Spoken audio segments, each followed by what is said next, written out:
This episode discusses topics around mental health that might disturb some listeners. If you are affected, please contact your nearest medical support immediately. For Australian listeners, you can contact Lifeline on 131114.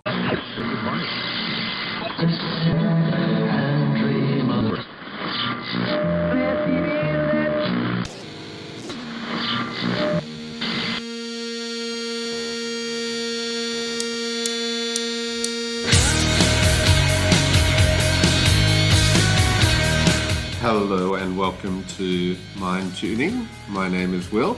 And I'm Martina. And in this episode we're looking at the song Shitlist by L7, taken from their 1992 album Bricks Are Heavy.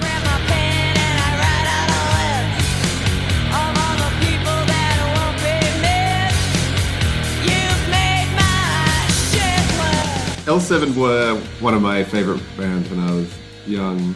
They were part of a collection of groups that were categorized as grunge. They weren't from Seattle, they were from Los Angeles, but they became quickly associated with the movement, the sound, and the aesthetic from Seattle.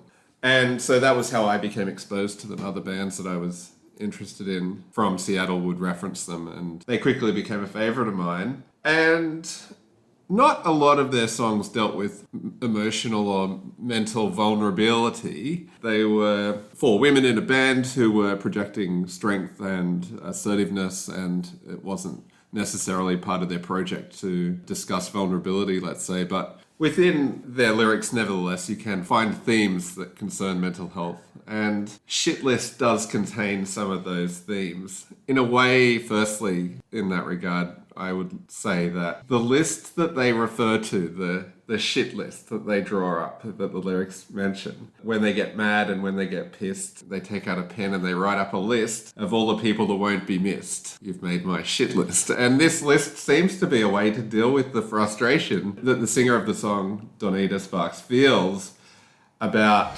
their fellow humans that they encounter. And so in this regard, the list serves some kind of therapeutic purpose, I suppose.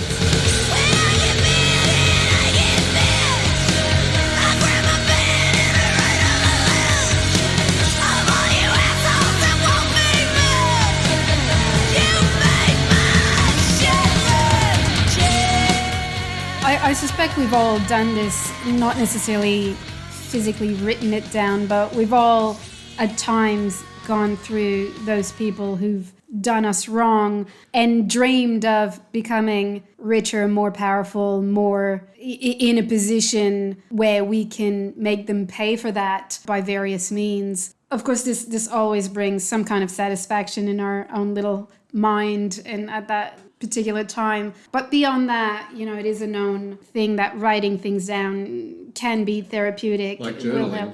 Journaling, exactly. And this is just as good a form of journaling as any other. And yes, it helps just to channel that negative energy out, those negative feelings.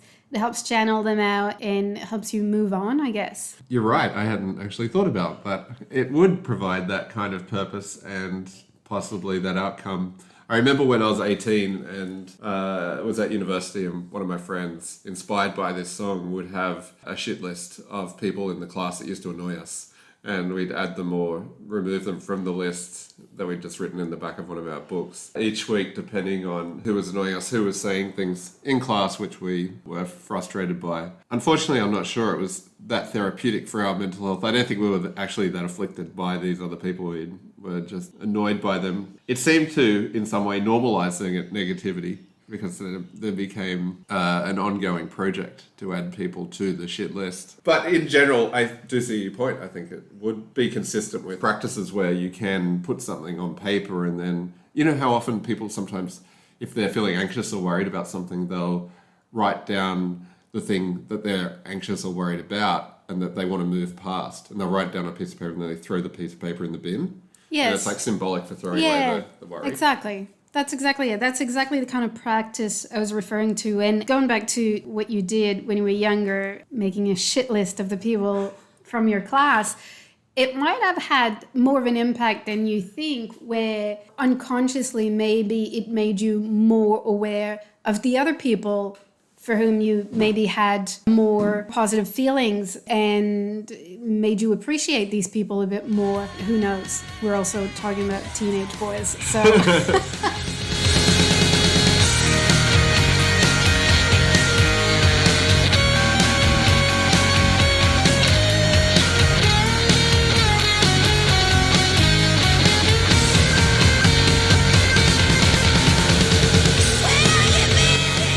But that's funny that you describe it that way, because the Stoics talk about this process where you visualize negative things that could happen from a certain situation, and then you practice yourself to become effectively desensitized to the negative feelings that are associated with this possible outcome. But the process or the purpose of that isn't necessarily to just train yourself with the negative feelings, but rather it's to also appreciate the better things that are going on in your life. And the same thing they talk about, you should visualize the death of people that you know, and the feelings that arise when you experience that thought are designed to train you for when they actually do die, that you won't be as overwhelmed or overcome with the negative feelings. It's a mental health technique.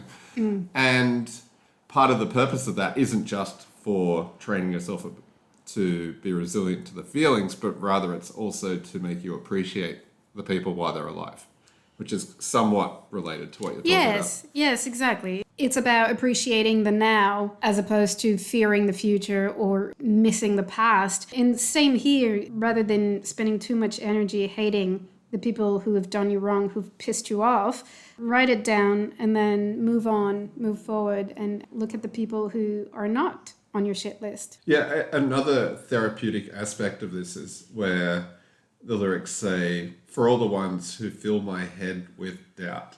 Shit list. So those people go on the shit list. And I thought that was interesting because they're not just a case of people who are making the singer mad, Donita Sparks mad, but rather it's about dealing with these people who make her question herself in some regard. And so through adding them to the list, she maintains a sense of self that might otherwise have been compromised.